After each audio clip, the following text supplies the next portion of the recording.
السلام علیکم ورحمۃ اللہ۔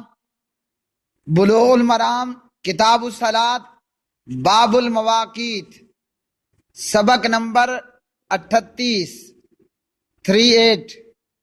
بسم اللہ الرحمن الرحیم۔ عن رافع ابن خدیج رضی اللہ تعالی عنہ قال کنا نصلی المغرب مع رسول اللہ صلی اللہ علیہ وسلم فینصرف احدنا وانہ لیبصر مواقع نبلہ، متفق علیہ۔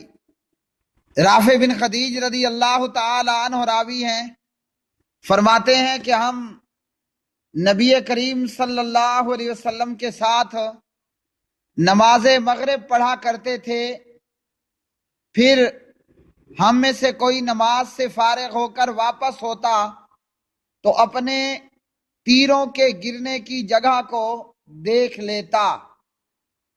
اس حدیث سے یہ معلوم ہوا کہ پیارے نبی علیہ الصلاۃ والسلام سورج کے غروب ہوتے ہی نماز مغرب کو ادا کر لیا کرتے تھے۔ نماز مغرب میں تاخیر جائز نہیں ہے، اس کے ادا کرنے میں جلدی ہی کرنا بہتر ہے، جیسا کہ اس حدیث سے یہ معلوم ہوا کہ نماز مغرب پڑھ لیتے، پھر اپنے تیروں کے گرنے کی جگہ کو دیکھ لیتے، یعنی تیر انداز اگر تیر مارتا تو جہاں سامنے اس کا جا کر تیر گر رہا ہوتا تھا، تیر کے گرنے کی جگہ کو دیکھ لیتا، یعنی اس قدر ابھی روشنی باقی ہوتی تھی اور نماز مغرب ہم پڑھ چکا ہوتے۔ اگلی حدیث عن عائشہ رضی اللہ تعالی عنہا قالت آتم النبی صلی اللہ علیہ وسلم ذات لیلۃ بالعشاء حتی ذهبت عامۃ اللیل ثم خرج فصلی وقال انه لوقتها لولا ان اشق علی امتی، رواہ مسلم۔ سیدہ عائشہ رضی اللہ تعالی عنہ راویہ ہیں، فرماتی ہیں کہ نبی صلی اللہ علیہ وسلم نے ایک رات نماز عشاء اتنی تاخیر سے پڑھی کہ رات کا اکثر حصہ گزر گیا، اور پھر نبی علیہ الصلاۃ والسلام تشریف لائے اور نماز پڑھی، اور فرمایا کہ نماز عشاء کا افضل وقت یہ ہے۔ اگر امت پر مشقت کا ڈر نہ ہوتا کہ امت مشقت میں تکلیف میں پڑ جائے گی تو میں یہی وقت عشاء کے لیے مقرر کرتا۔ تو اس حدیث سے یہ معلوم ہوا کہ نماز عشاء کو تاخیر سے پڑھنا افضل ہے۔ عشاء کے علاوہ باقی چاروں نمازوں کو اول وقت میں ادا کرنا یہ افضل ہے، اور عشاء کو تاخیر سے ادا کرنا یہ افضل ہے۔ تو فرمایا انہو لوقتہا، یہ ہے عشاء کا وقت، یعنی اس سے مراد افضل وقت مراد ہے۔ نماز عشاء کو تاخیر سے ادا کرنا افضلیت کا ثواب صرف عشاء کے تعلق سے ہے، باقی نمازوں کو اول وقت میں ادا کرنا افضل ہے۔ اور عشاء کے لیے جیسے پہلے کل حدیث ہم نے پڑھی، نبی علیہ الصلاۃ والسلام بعض دفعہ عشاء کو جلدی کر پڑھ لیتے اور بعض دفعہ لیٹ پڑھ لیتے۔ تو آج امت کا یہ حال ہے کہ آج 8:30 اور 8:45 بجے امت نماز عشاء ادا نہیں کرتی، اور اگر پڑھائی جاتی نماز عشاء 11 بجے کے قریب تو مسجدیں پہلے ہی ویران ہیں، پھر مزید یہ کہ امام صاحب اکیلے ہی کھڑے ہو کر نماز پڑھتے رہتے، دنیاوی شغل ہوں یا شیطانی کام ہوں، رات پوری گزر جائے پرواہ نہیں ہوتی، لیکن معاملہ نماز کا ہو تو پھر بڑی مصیبت ہوتی ہے نماز پڑھنے کے تعلق سے۔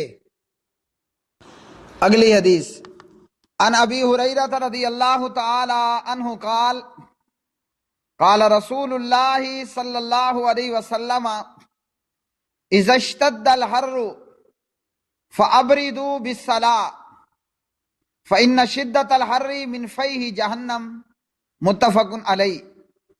سیدنا ابو ہریرہ رضی اللہ تعالی عنہ راوی ہیں، نبی کریم صلی اللہ علیہ وسلم نے فرمایا جب گرمی کی شدت ہو تو ٹھنڈے وقت میں نماز پڑھو، کیونکہ گرمی کی شدت جہنم کی بھاپ سے ہے۔ تو اس حدیث میں پیارے نبی علیہ الصلوۃ والسلام فرما رہے ہیں جب گرمی زیادہ ہو تو اس وقت میں نماز کو ٹھنڈے وقت میں پڑھو۔ اس سے مراد نماز ظہر ہے۔ اس حدیث سے یہ معلوم ہوا موسم گرما میں نماز ظہر ذرا تاخیر سے پڑھنی چاہیے۔ تاخیر کا یہ مطلب بھی نہیں ہے کہ ظہر کی نماز کو 2:30-3 پر پہنچا دیا جائے۔ اس تاخیر کی کیا حد ہو؟ ابو داود اور نسائی میں ہے کہ نبی صلی اللہ علیہ وسلم موسم گرما میں ظہر اتنی تاخیر کرتے، ظہر کو اتنا لیٹ کرتے کہ سایہ 3 قدم سے 5 قدم تک ہو جاتا۔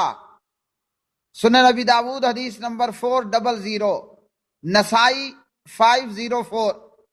تو نماز ظہر کو لیٹ کر کے پڑھنا یعنی جب سایہ اتنا ہو جائے کہ 3 سے 5 قدم تک۔ اور یہ قاعدہ کلیہ تمام ممالک کے لیے نہیں ہے بلکہ ہر ایک کے موسم کے اعتبار سے ہے۔ اس حدیث سے یہ معلوم ہوا کہ موسم گرما میں ظہر تھوڑا لیٹ کر کے کرنی چاہیے۔ یہی جمہور اہل علم کی رائے ہے۔ اور ہمارے ہاں آج مسلمانوں کا حال کیا ہے؟ بالخصوص عجمی علاقوں میں نماز ظہر اگر وقت شروع ہو رہا ہے 12:30 پر تو پڑھی جا رہی ہے 2:30 پر، 2:30 بجے کے قریب۔ عصر کا وقت شروع ہو رہا ہے تقریباً 3:30 پر، 3:30 پر پڑھا جا رہا ہے جناب اس کو 4:45 پر، 4:45 کے قریب۔ تو ہر ایک نماز کو لیٹ کر کے اس کا وقت بھی ضائع کیا جا رہا ہے اور نماز کی ادائیگی کے اندر بھی غفلت، جیسے کل بیان ہو چکا کہ نماز کے وقت کی بھی چوری، نماز کے رکوع سجود کی بھی چوری۔ اگلی حدیث عن رافع بن خدیج رضی اللہ تعالی عنہ قال قال رسول اللہ صلی اللہ علیہ وسلم اصبحوا بالصبح فإنه أعظم لأجوركم اخرجہ ابو داود والترمذی وغیرہما وصححہ الترمذی وابن حبان وفی روایت اسفروا بالفجر۔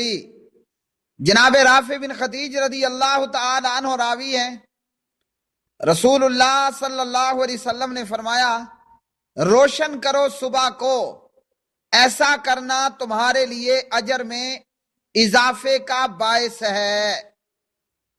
تو پیارے نبی صلی اللہ علیہ وسلم اس حدیث میں فرماتے ہیں فجر کو، نماز فجر کو روشن کرو۔ اس کا کیا مفہوم ہے؟ ایک مفہوم اس کا یہ لیا گیا دیوبندی اور بریلویوں نے کہ نماز فجر اس وقت میں ادا کی جائے جب کہ خوب روشنی ہو چکی ہو۔ تو یہ مفہوم درست نہیں ہے، اس لیے کہ کل کے سبق میں ہم نے یہ حدیث پڑھی ہے کہ نبی علیہ الصلوۃ والسلام نماز فجر اندھیرے کے اندر ادا کیا کرتے تھے۔ تو ان دونوں احادیث میں تطبیق یہ ہے کہ اسفروا بالفجر، نماز فجر کو خوب روشن کر کے پڑھو۔ اس کا معنی یہ ہے کہ نماز فجر میں لمبی قرات کرنی چاہیے۔ نماز فجر کی ابتدا اندھیرے ہی میں ہو طلوع فجر کے بعد، اور امام اتنی لمبی قرات کرے کہ جب نماز کا اختتام ہو تو روشنی پھیل چکی ہو۔ امام احمد اور امام شافعی رحمہم اللہ تعالی فرماتے ہیں کہ اس کا مفہوم یہ ہے اسفروا بالفجر کہ فجر واضح ہونے میں کوئی شک نہ رہے، یعنی پتہ چل سکے کہ طلوع فجر ہو چکی ہے، طلوع فجر ہونے کے بعد نماز فجر پڑھو۔ اور دیوبندی بریلویوں کا عمل کہ نماز فجر کو اتنا لیٹ شروع کرنا کہ شروع کرتے ہی ہر چیز واضح ہوتی ہے، اور جیسے ہم نے پڑھا کہ 60 یا 100 تک آیات تلاوت کرتے، تو یہاں تو 10 آیتیں بھی تلاوت کرنے جتنی گنجائش نہیں ہوتی۔ اگر امام نبی کریم صلی اللہ علیہ وسلم کی طرح جو ہے وہ ترتیل کے ساتھ ٹھہر ٹھہر کر 60 یا 100 آیتیں پڑھے تو امید ہے کہ سورج نکل آئے گا۔ تو اس حدیث کا معنی مفہوم یہ ہے کہ طلوع فجر ہونے کے بعد نماز فجر میں لمبی قرات کرنی چاہیے، اور جب نماز کا اختتام ہو تو روشنی ہو چکی ہو، جیسے نبی علیہ الصلوۃ والسلام 60 سے 100 آیات تک تلاوت کیا کرتے تھے، ترتیل کے ساتھ اور آرام کے ساتھ۔ اسی طرح پیارے نبی علیہ الصلوۃ والسلام کا دائمی ہمیشگی کا عمل، خلفائے راشدین اور صحابہ کرام رضوان اللہ علیہ مجمعین کا دائمی عمل کہ نماز فجر کو شروع میں پڑھنا، شروع وقت میں، اور خوب اندھیرے کے وقت میں نماز فجر کو ادا کرنا۔ ابو داود میں عبداللہ بن مسعود رضی اللہ تعالی عنہ کی روایت ہے کہ نبی صلی اللہ علیہ وسلم نے نماز فجر ایک مرتبہ تاریکی میں پڑھی اور ایک مرتبہ روشنی میں، اور پھر اس کے بعد آپ علیہ الصلوۃ والسلام نے نماز فجر ہمیشہ اندھیرے ہی میں پڑھتے رہے۔ ابو داود کتاب الصلاۃ باب فی المواقیت حدیث نمبر 3940۔ اگلی حدیث عن ابی ہریرہ رضی اللہ تعالی عنہ ان النبی صلی اللہ علیہ وسلم قال من ادرک من الصبح رکعتا قبل ان تطلع الشمس فقد ادرک الصبح ومن ادرک رکعتا من العصر قبل ان تغرب الشمس فقد ادرک العصر، متفق علیہ۔ ولمسلم عن عائشہ رضی اللہ تعالی عنہا نحوہ وقال سجدة بدل رکعتا ثم قال والسجدة انما هي الرکعۃ۔ جناب ابو ہریرہ رضی اللہ تعالی عنہ راوی ہیں، نبی کریم صلی اللہ علیہ وسلم نے فرمایا جس نے طلوع آفتاب سے پہلے نماز فجر کی ایک رکعت پا لی اس نے فجر کی نماز کو پا لیا، اور جس نے غروب آفتاب سے پہلے نماز عصر کی ایک رکعت پا لی اس نے نماز عصر کو پا لیا۔ اور مسلم میں عائشہ رضی اللہ تعالی عنہ کی روایت میں بھی اسی طرح کے الفاظ ہیں، مگر اس میں رکعتن کی جگہ سجدتن کا لفظ ہے۔ پھر کہا کہ سجدہ سے مراد رکعت ہی ہے۔ تو پیارے بھائیوں اور میری بہنوں، اس حدیث سے ہمیں یہ معلوم ہوا ایک بندہ نماز فجر کے لیے لیٹ اٹھا، ابھی اس نے ایک رکعت مکمل پڑھی تھی۔ ایک رکعت سے مراد کیا ہے کہ قیام بھی کر لیا، رکوع بھی کر لیا، اور 2 سجدے بھی پورے کر لیے، یہ ایک رکعت ہو گئی۔ اب ایک رکعت پڑھ لینے کے بعد سے سورج جو ہے وہ طلوع ہونے لگ گیا، تو اب اس کو چاہیے کہ اپنی نماز کو کنٹینیو رکھے، مزید ایک رکعت بھی پڑھ لے، اس کی نماز فجر ہو جائے گی۔ اسی طرح غروب آفتاب سے پہلے ایک رکعت اس نے پڑھ لی تھی، ایک رکعت کے بعد سورج غروب ہونے لگ گیا، اب یہ اپنی مزید 3 رکعت کو کنٹینیو رکھے اور نماز عصر کو پڑھے، اس کی نماز عصر بھی ہو جائے گی۔ تو بخاری مسلم کی اس حدیث سے ہمیں یہ معلوم ہوا کہ فجر کی ایک رکعت پا لی طلوع شمس سے پہلے تو نماز فجر کو اس نے پا لیا، نماز عصر کی ایک رکعت اس نے پا لی یعنی پڑھ لی غروب آفتاب سے پہلے، تو اس نے عصر کی نماز کو پا لیا۔ یاد رکھیے کہ طلوع آفتاب کے وقت میں، جیسے آگے حدیث آ رہی ہے، طلوع آفتاب کے وقت میں نماز نہیں پڑھنی، غروب آفتاب کے وقت میں نماز نہیں پڑھنی وغیرہ وغیرہ۔ لیکن اگر کسی نے طلوع اور غروب سے پہلے ایک ایک رکعت پڑھ لی ہے، اب اپنی بقایا نماز کو یہ شخص پورا کرے۔ اب اس حدیث کے تعلق سے دیوبندیوں کا عمل یہ ہے کہ وہ نماز فجر کے تعلق سے کہتے ہیں کہ اگر ایک رکعت پا لی اور سورج طلوع ہو رہا تو اب اس کی نماز فجر نہیں ہوگی، اور اگر عصر کی ایک رکعت غروب آفتاب سے پہلے پا لی تو عصر اس کی ہو جائے گی۔ یعنی حدیث کے ایک ٹکڑے پر تو عمل ہے، حدیث کے دوسرے ٹکڑے پر عمل نہیں ہے۔ اب دیوبندی بریلویوں کے اس عمل پر جناب صفی الرحمان مبارک پوری رحمہ اللہ شرح فرماتے ہوئے لکھتے ہیں افتؤمنون ببعض الکتاب وتکفرون ببعض، کتاب کے بعض حصے پر ایمان اور بعض حصے سے انکار۔ تو ایک ہی حدیث ہے بخاری مسلم کی، ایک حصے پر عمل اور دوسرے حصے کا انکار کرنا۔